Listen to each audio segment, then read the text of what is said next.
Hello and welcome to the Browns Blitz. Today is Tuesday, February the 11th, and this is episode number 38. I'm your host, Rod Bloom, and I am very happy to be joined by my good friend Peter Jones today. Peter, how are things going for you over there in London? Really good, Rod. Yeah, it's what time is it now? It's getting on for midnight. It's dark. It's a bit wet and windy, but other than that, things are really good. Thank you for having me on. How are you? I'm doing well. I really am. It seems like since the Groundhog's Day, the little holiday. Yeah. I don't know if you have anything like. I don't know if you have that in England or not, but it seems like since we had that, and the word was that winter was going to be, over, not extended. It seems like winter's kind of had a little bit of a burst here. We've had some snow and some colder temperatures, which I really didn't expect winter to be over because I didn't really feel like we had much of a winter yet. So I'm not surprised, but I'm kind of ready to move on to spring anyway. Yeah, the same here. We keep expecting winter to happen, but it hasn't quite happened yet. This week we've had really bad winds, bad storm came through, and so parts of the country have got flooding. So it's a bit desperate for those people. Fortunately, I'm nowhere near a flood zone, so that it doesn't personally affect me. But it's been pretty horrendous watching some of the stuff. People's homes being flooded and stuff in various parts of the country. So it's been not a very nice week from that perspective, weather-wise. But yeah, hopefully we've seen the worst of it now, and spring is in the air, I hope. Yeah, the teams are reporting for spring training in baseball here very, very soon. I think the equipment trucks are on their way out.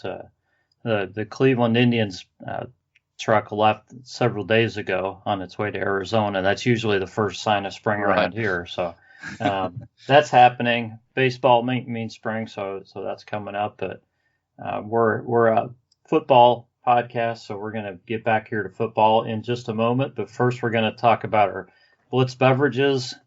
We've been kind of hit and miss on these, kind of depending on how late at night we've been recording and everything. So I actually have one this time, and I'm going off the radar. I got this for Christmas. It just was in a gift packet at work. So I thought I would drink this on the show just to kind of talk about something different, something that's not a beer. This is a Cider Boys Pineapple Hula, and it is an apple pineapple hard cider. You guys know that I'm a beer guy. I'm not a hard cider guy, but I happen to like apple and pineapple. When I'm talking about fruits, I like fruit in general, but I like pineapple. So this has a pretty good taste to it. Let's see that. Now that sounds like the kind of drink that I would like. You might enjoy it. I think it's pretty good. It's not going to switch me over to hard cider from beer, but this would be a good refreshing drink. Sounds good. I would say, probably maybe even more in the summer, but I'm enjoying it now. So it's definitely a good choice. So, are you drinking anything tonight, Peter? Just the usual coffee. So we had a new Starbucks put in just down the road from me not too long ago, a few months ago, which is an absolute killer for me because I just love coffee, and having a Starbucks too close to home is not great. But we also bought a new coffee machine. It's about the second or third machine that we've been through. So Okay. So we're trying out all these different. It's a machine that takes pods. So we're trying out all of these different flavors of coffee pods. So I'm sitting here with the vanilla coffee right now, and it's good, very good. Excellent. I am not a coffee drinker. I've had just a handful of cups of coffee in my entire life. My wife drinks coffee. and other members of the family drink coffee, but I just never developed a taste for coffee. Uh-huh. But as late as we have you record these things, I'm not surprised that you're drinking coffee most of the time when we're recording. That's got well. Yeah, I mean, I'm not quite sure whether drinking coffee at just about midnight as it is now is a good thing or a bad thing, but it's probably why I'm so awake. Let's put it like that. Yeah, well, it works for you. Yeah. So, anyways, let's move on to some football talk.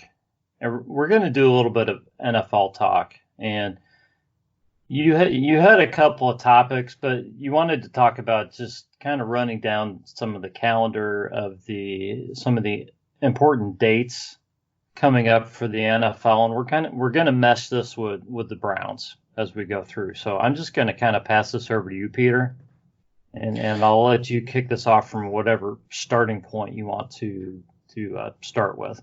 Yeah, like you say, it's the time of the year when there's lots of kind of things about to happen, key dates coming up in terms of the free agency and the draft and things like that. So I just thought we'd run through some of these. And I guess the first one upcoming will be the NFL Combine. So that starts on the 24th of February and runs for the best part of a week through to March the 2nd. Which is in Indianapolis, which is in very Indianapolis. Close to me. I've wanted to go to that, and I've never actually been. So I will get there one of these years. And so I guess the first couple of days of that are kind of closed days where they're all interviews and weigh-ins and things like that. So they're kind of the testing that we see on the NFL Network doesn't happen until about the third or fourth day. Mm-hmm. And then there are 3 or 4 days of solid testing, 40 times and all of that, weights and everything else. And so I think one of the interesting things, so there's 337 players invited to that, which is the normal number. I guess that the interesting thing this year for those teams that are looking for a wide receiver is that there's 55 wide receivers invited in amongst those 337, which is about 10 or so higher than normal. Okay. And I think that's just kind of showing the depth of wide receivers that are available in this draft. Yeah, so let's talk about the combine briefly, without going into a ton of depth on this. I think there's a lot of controversy. There's a lot of different angles on this. Some people think that there's the talk year to year of guys moving up and down the draft board because of the combine. There's people that really don't care about the combine because they look strictly at the film. Yeah. What's your take? What's your take on this? What weight do you give to each of these things? I think it has a reasonable amount of weight, but I think it varies for players going into the combine. So if I take Joe Burrow's position right now, that guy's pretty much nailed on to be the number one overall pick. We would imagine at this stage. Mm-hmm. So, he'll go to the combine, he'll interview, but what drills he takes, and he's not going to run the 40. He's probably not going to do any of the athletic drills, I would imagine, the broad jump and all of those things. He doesn't need to, and that's the whole point, isn't it? Is when you're pretty much already nailed on to be the number one pick, you can only go down from there, can't you? Uh-huh. So the need for a Joe Burrow to do very much at the combine is not there. Whereas if you're perhaps in the middle of this group of wide receivers, so there's a whole bunch of those guys let's say 8 to 10 guys that could go in the first couple of rounds. As many as 6 or 7 could even go in the first round. If you're in the, let's say, 3, 4, 5, 6, 7 of that group, you've potentially got a lot to gain. You could be talking about going from number 20 in the first round all the way up to potentially number 4 or 5 in the first round. So I think for those guys, there's a lot to gain, but there's also the potential to lose. You may be coming in quite high, but if you run a terrible 40 time, then you could drop. I think that most NFL teams, if not all, will be pretty nailed on about most of the guys way before the combine. And I think that most of them will be using the combine to try and prove what they think they already know about a player, rather than going in there with an open mind about a player, as it were. Right. So if their scouting departments haven't seen enough of these guys already, then they've probably got a problem with their scouting departments. There may be certain things about certain players. If we talk about the wide receivers, you've got Henry Ruggs roughly in the middle of the first round, probably right now. But that guy's potentially capable of running a 4.2 or a low 4.3. If he does that, he could well jump up that board quite quickly. Right. But I think for most guys, I would be shocked if NFL teams were going to the combine with not with less than a kind of 90% certainty about most of the players. Yeah, that makes sense. I think about a guy like DK Metcalf, who last year came in there, was all strong, super fast, and then he was horrible in the agility drills. And I think a lot of us thought he was going to not be a very good NFL receiver because of his lack of agility. Well, he turned out to be pretty darn good in the NFL. Yeah, and I think that's a word of caution for the combine, isn't it? Because I think that let's put it like this. And what do I know? He was number 14 on my draft board last year after the combine, and I there were 2 players last year that the combine didn't do many favors to. And probably a bunch of players, but there were 2 in particular.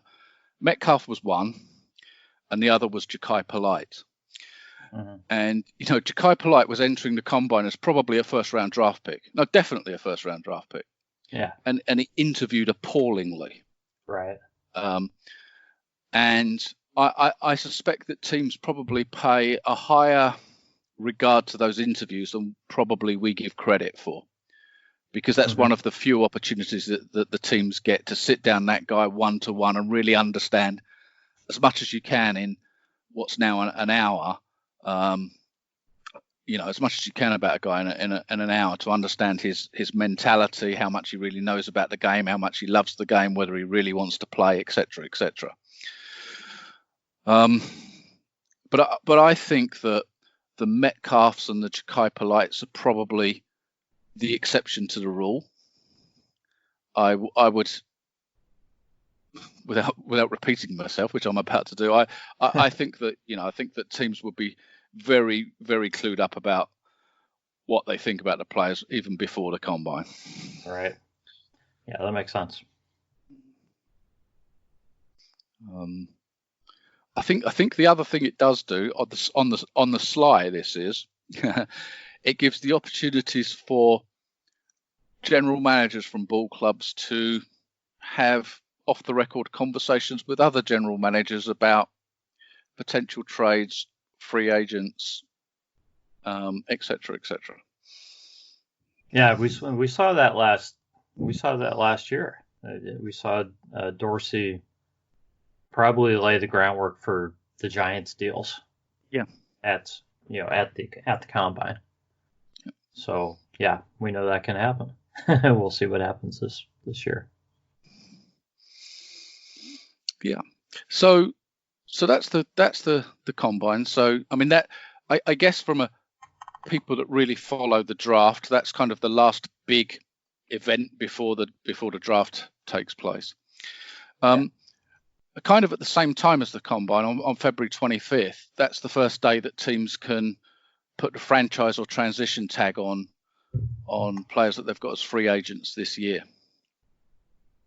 So where it's slightly different this year, because it's the last year of the CBA, teams can use both the transition tag and the franchise tag this year, whereas in every other year they can only use one or the other.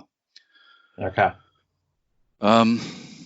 So I don't know from a Browns perspective whether there's anybody that is an upcoming free agent that you would think the Browns would consider tagging.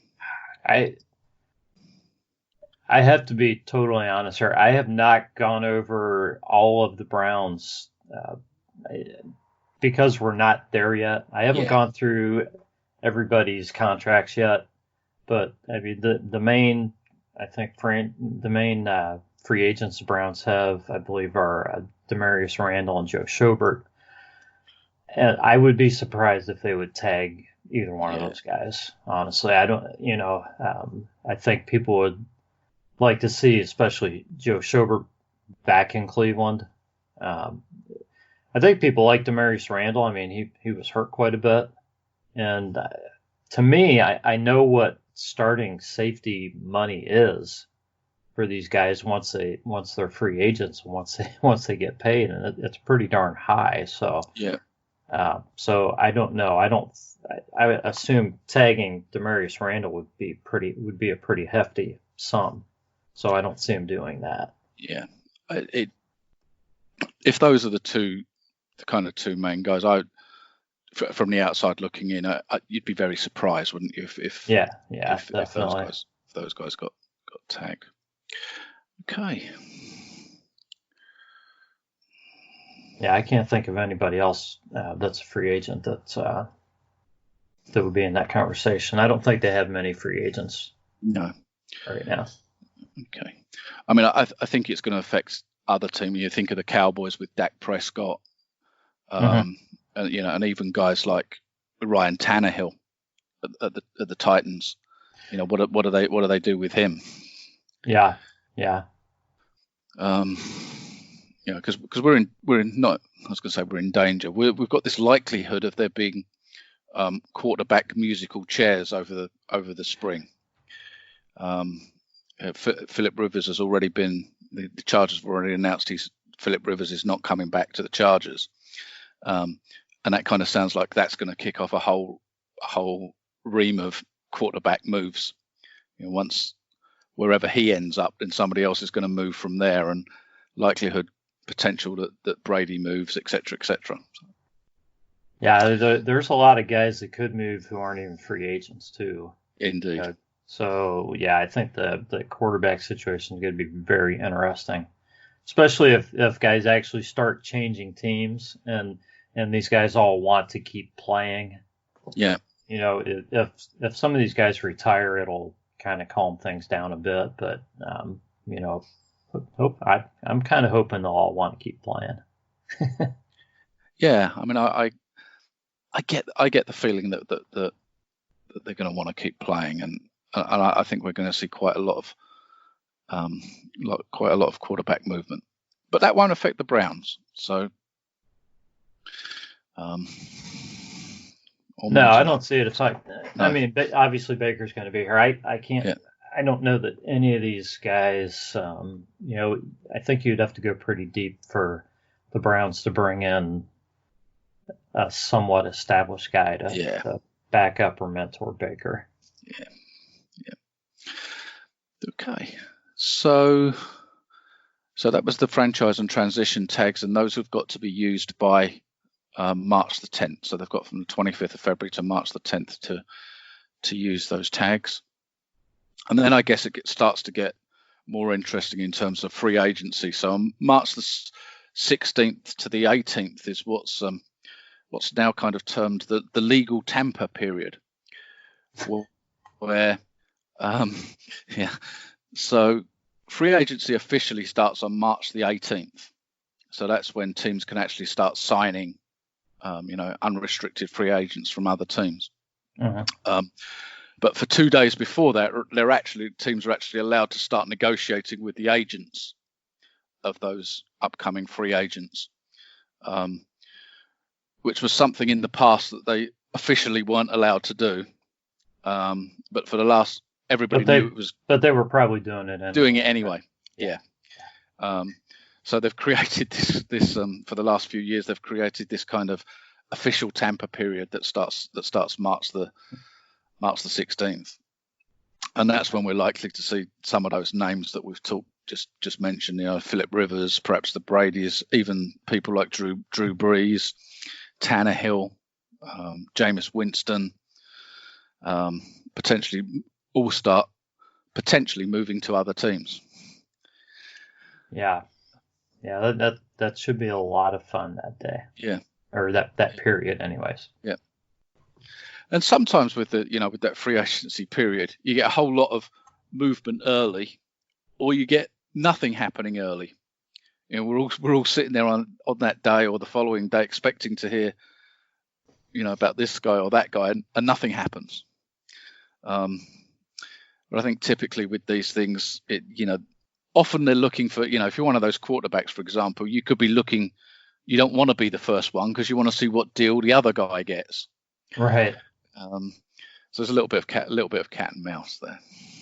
Yeah, you're right. It's a little bit different with quarterback money than with most other positions.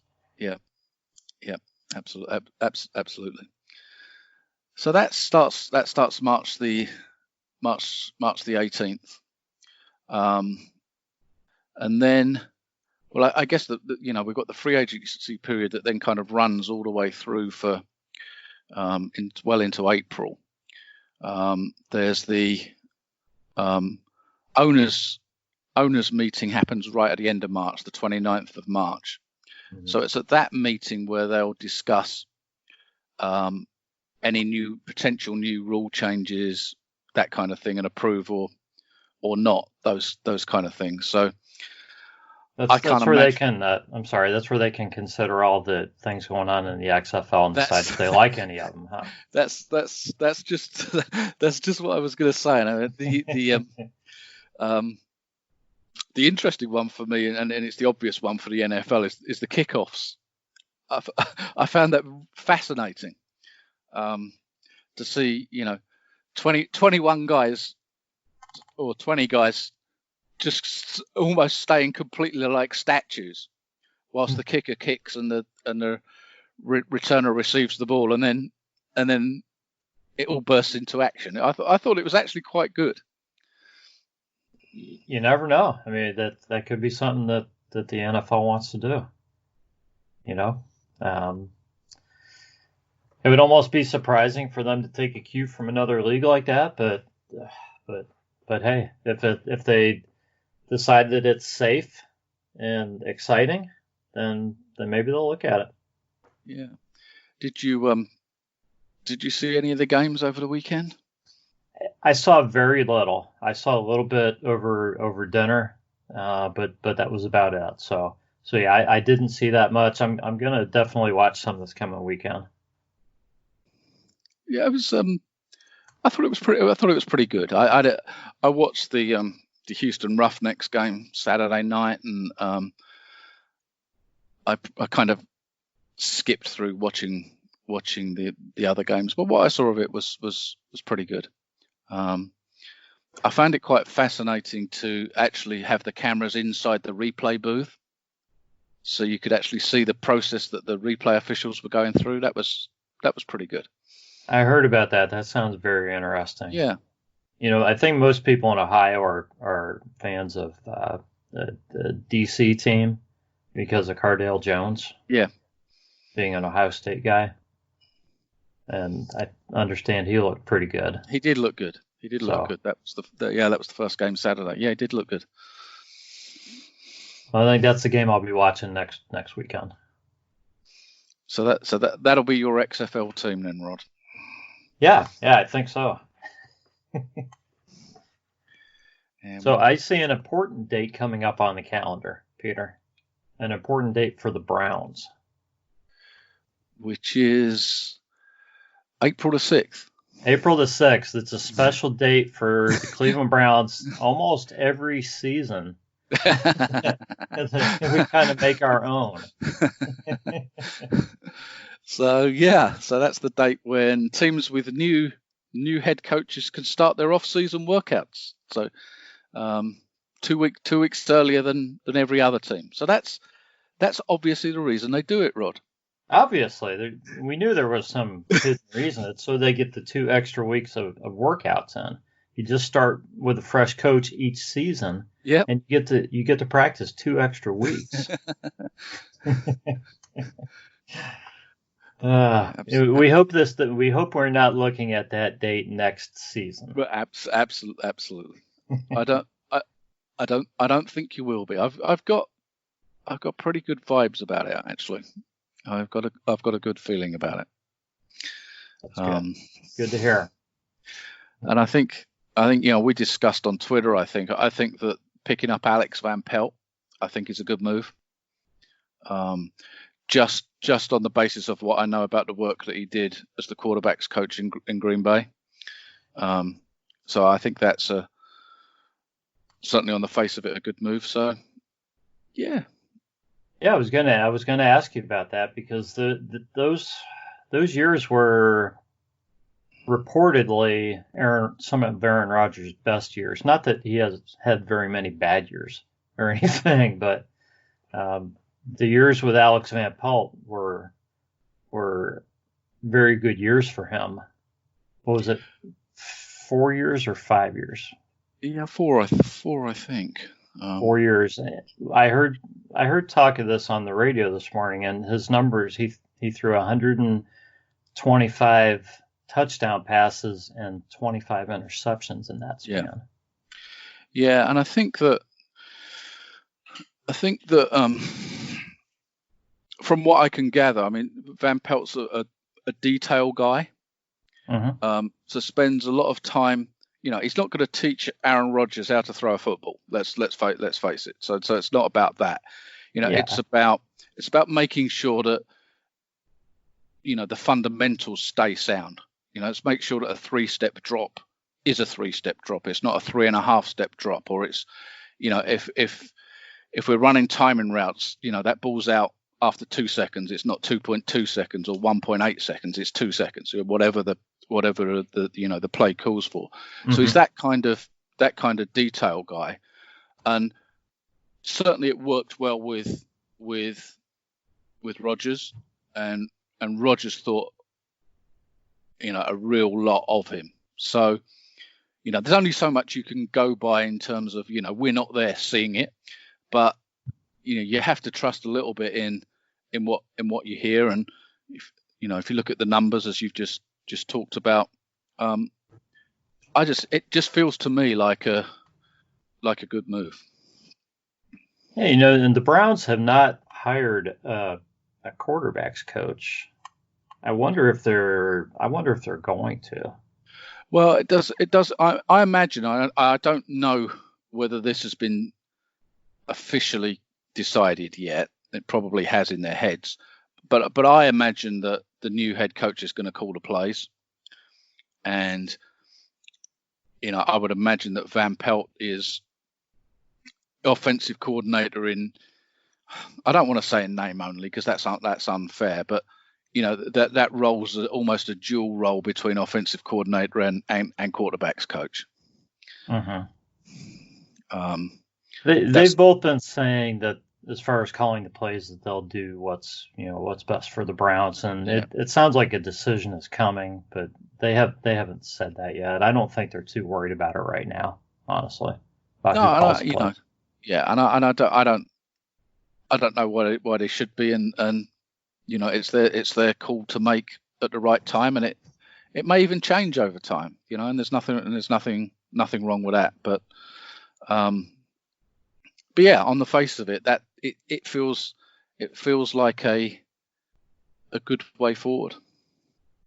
And I have to say again, from the outside looking in, that I feel that it's important that they get somebody, which hopefully they've now got with Van Pelt, to work with Baker Mayfield on the fundamental stuff. Let's just take a step backwards and let's make sure that we're technically correct in what we're doing. Because he wasn't last season. Yeah. He made mistakes, and he was out of sync a lot of times. So, I think that's a great place to start for him. Yeah, absolutely. So the Browns have got the 2-week head start from April the 6th to the 20th when the other teams start strolling in to start their off season camp, and then off season workouts. And three days after that, we've got the NFL draft in Las Vegas, of all places. Should be quite a show. It should be quite a show, and I wish I was going. I really wish I was going, but so that whole weekend is almost that's almost a no sleep weekend for me from the Friday through the Sunday. I probably love that weekend more than I do the Super Bowl, unless of course the Packers were in it. But I just love the NFL draft. I always have done. I totally understand. Yeah, it's a lot of fun. It really is. And I guess the Cleveland picks 10th, don't they? In 10th. Should be very interesting. I mean, right now all the mocks have the Browns taking I think an offensive tackle. But if you look at 5 mock drafts, you'll see 5 different tackles taken. So I know it's still very early, and you have to see how the draft falls, how many tackles go before the Browns pick. But it occurs to me that the one thing people fear about this Browns franchise is this analytics tag, and what they think analytics means is that they value numbers over players and their true abilities, and and how good a football player they are.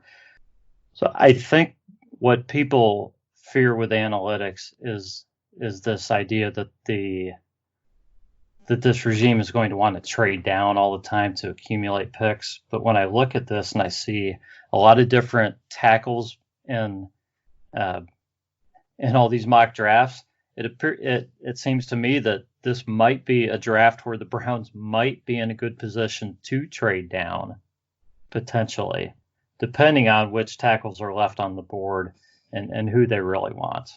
I'm not saying that that's necessarily the best way to go. I'm saying on draft day, if they have 3 tackles they love and they're all still there at 10, it might be wise for them to trade down. Yeah, I would tend to agree with that. I think that there's probably 4 tackles that might go in the upper half of the first round, possibly. But if you're absolutely right, if 3 of those were still there when the Browns were going to pick, and especially if on the Browns' own draft board that they didn't have much to choose between them, then that would be the ideal place to actually. I don't mind too much which one of those 3 or 4 I get if they're all still there. Absolutely trade down, and even just trading down a few spots in the first round would typically pick you up a very valuable draft pick. If you just go down 5 or 6 spots in the first round, probably gives you a 3rd round pick. That's kind of what I was thinking. Yeah, but I think some people in Cleveland might lose their mind if the Browns trade down. But to me, if they trade down and still get the left tackle that they want, I'm good with it. It doesn't matter to me. Yeah, I would tend to agree. I think it's about getting the value, isn't it? And if the guy that you want, if you can get the guy that you want at 15, then why take him at 10? Right. I agree. Yeah. So as I said, that's kind of one of my favorite weekends of the of the year. That is. It's a great weekend. Yeah, it really is. And it's one of the classic weekends for us all being experts sitting on our couch. I don't know why they've picked so and so. Judging every pick as it comes in, we know how, we instantly know how that guy's career is going to be. Yep, absolutely. But it's good. It's good fun. And then immediately after the draft's over, and of course, that Monday the draft's over, then all the teams will be rapidly trying to sign up all of the guys that went undrafted. And then the day after that is the day that we've already mentioned the XFL. The day after that is the day that the NFL teams can start to sign XFL players. And you would imagine that there'll be quite a number of those guys that get signed or re-signed by NFL teams on or around that day. They've got the perfect opportunity over the next 10 weeks or so to demonstrate what they can do. Yeah, there were 40 some guys out of the AAF that got signed. Yeah. So yeah, you would expect that there would be quite a few from the XFL. And then I guess really at that point we've kind of marked the end of this next 2 months of kind of key dates. When we get into May, we start getting into the rookie mini camps, and then the full mini camps and camp and what have you. And I guess the last key date in terms of kind of the free agency thing is July the 15th, because that's the last day that the franchise tagged players and the transition tagged players can actually sign a multi-year contract. Okay. Yeah. So it basically means that they can negotiate with their teams up to that point, but if they haven't signed a multi-year contract by July the 15th, they can only then sign the 1 year tender that comes with the tag from then onwards. Gotcha. Or if you're Le'Veon Bell, not sign at all and sit out the year. Just watch your money fly out the window. for one season anyways. Yeah. Yeah, absolutely. And then it's on into preseason, and the preseason starts as always at the Hall of Fame game in Canton on August the 6th this year. Yeah, that'll be here before we know it too. Oh, it will. It absolutely will. The off season goes quickly, and then the season itself seems to go quickly. It does. And I guess the other thing that really doesn't have a date as such, but we could see a lot of action on in the coming weeks, I expect, is the collective bargaining agreement. Yeah, should be a lot of talk about that, huh? Yeah, and there's lots of rumors going around about how far they are down that road. But it certainly feels like, from the league side, the 17 game schedule is certainly high on their agenda as a. I was almost going to say a must have. I think it's a we really want to have thing, and I think it's only a matter of time before that 17 game schedule comes into place. It does feel that way, and you have to. I don't know where the talks stand, but I'm sure the preseason, there will be some give on the preseason games. Then I would think. Yeah, I think for every game that they add to the regular season, I think that at least one preseason game will go. Yeah, and I don't think people will miss one preseason game. I really don't. We really You, don't need 4 preseason games. you're not kidding. It's been interesting over, the number of years that I've been following the game. If you go back, probably 15 or 20 years, that the starters would play quite a bit in the preseason. They wouldn't play whole games, but your starting quarterback would probably play the best part of a half of maybe games 2 and 3, and maybe a series in game 4. Mm-hmm. But now, I mean, I don't know what it was like with the Browns, but Aaron Rodgers didn't play a single snap in preseason last year, and nor did a number of the other guys. And it just feels like it's The Browns starters played very little. Yeah. They played. I want to say they played a few series in one of the games, and I think that was it. I mean, the starting offense, and that was about it. So yeah, it's a hard thing to deal with because you're afraid you guys are going to get hurt, but you want your guys to be ready. Yeah. But you don't want them to play 4 whole games because then you're really testing fate. So yeah, it's a tough issue to deal with. It is. How much you play your guys. Yeah, it really is. It's a difficult balance to find. I mean, yeah. I've felt the last couple of years that certainly my team, the Packers, have come in undercooked in the first couple of weeks of the regular season. They looked rusty, badly rusty, and that's because they haven't played in the preseason. But it swings and roundabouts, isn't it? It's you want to give them time, but if your starting quarterback goes out in for the season, the season's over. Yeah, and you just look silly, don't you? Yeah, completely.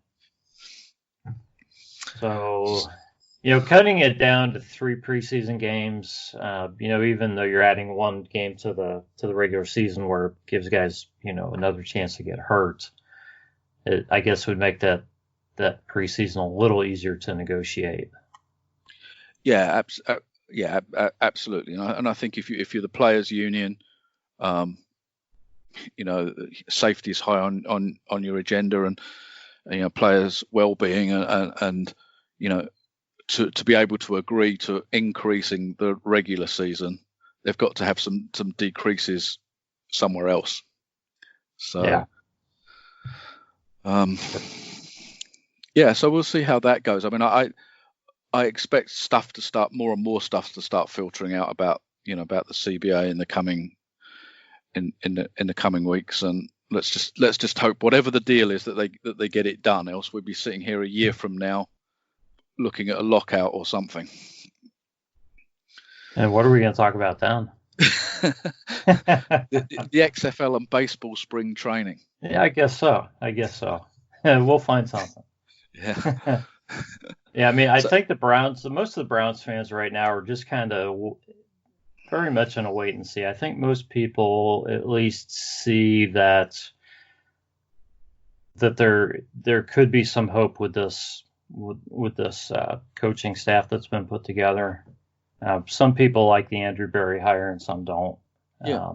Some people associate him with the Hugh Jackson era and Sashi Brown. They think he's, pretty much they just see him as those 2 guys, right or wrong.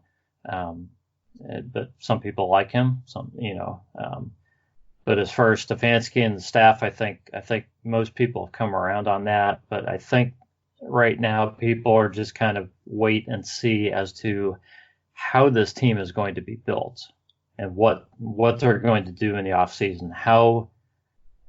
I think people still want to know, even though they're saying that this is not going to be, a rebuild. I think people are probably still a little bit leery of, of what all is going to happen. Yeah. So I think kind of just holding on and very anxious about who's going to be back. The Browns have a few guys, I'm sure, who aren't going to be back, but there's always those dollar-saving moves. I think Vernon's on the bubble, and Kirksey and Hubbard, those guys can all I think all be let go and save some cap space, some serious money. Beyond that, it's going to be really interesting. So, but we have a lot of time to speculate on that stuff. We'll see what happens. I mean, the name that obviously keeps cropping up for in rumors, I think, for other teams making a play is Odell Beckham Jr.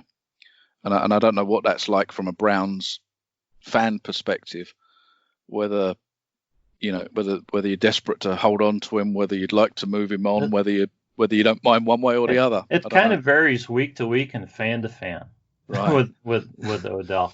I think that if you're trying to actually look at it and see what he did last season, he played hurt really all season long. He still had 1,000 yards receiving. Yep. He still did a lot of things that were kind of, trying to draw the spotlight on him, it seemed like. And, a lot of people don't like that. A lot of people want you to just be quiet and go out and play the game. And I don't think Odell's ever going to be like that. Yep. But I think most people want Odell here for next season to see what Stefanski can do with these, with this full offense. Yep. Especially if they can add the right pieces on the offensive line, and have just a quality staff, a quality game plan, and really see what these guys can do together.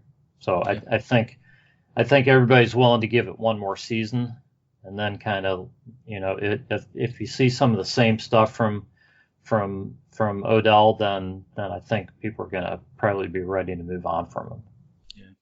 Yeah. And there's certainly a lot of talk from what I see of, other fans of other teams. Should we or shouldn't we? Should we be interested in trying to trade for him? Should we not? If we should, how much should we give up? And it's probably like the Browns fan base. There's just a complete difference of opinion. Yeah. But I have to say, whatever the personality, question marks, I don't know if that's the right word, whatever those are, the guy can play. And it's difficult to give up on a guy that can play, isn't it? Very much so. Yeah. Yeah. I mean, this is the best receiving duo the Browns have had in forever. So you hate to see that go, especially with the other guys they have around him on offense. Yeah.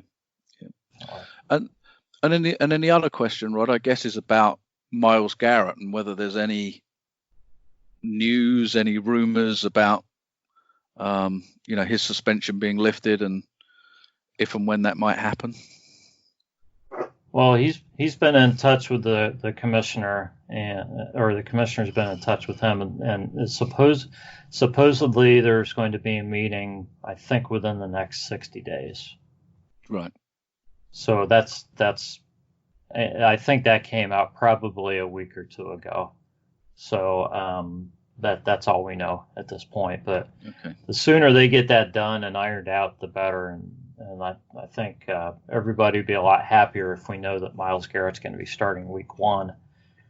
Because if there's anybody who hasn't seen his workout videos,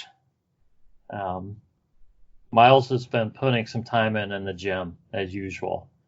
And he's not that he ever doesn't look good, but yeah, he looks a little extra buff right now. I think he's ready to play. Yeah, well, that's good, and I'm sure that hopefully that will happen sooner rather than later, and all of that stuff can be put behind him and move on. Yeah, I think so. Sorry, go ahead. I was just going to say, I think most people feel like he's paid his due, paid his time. Yep.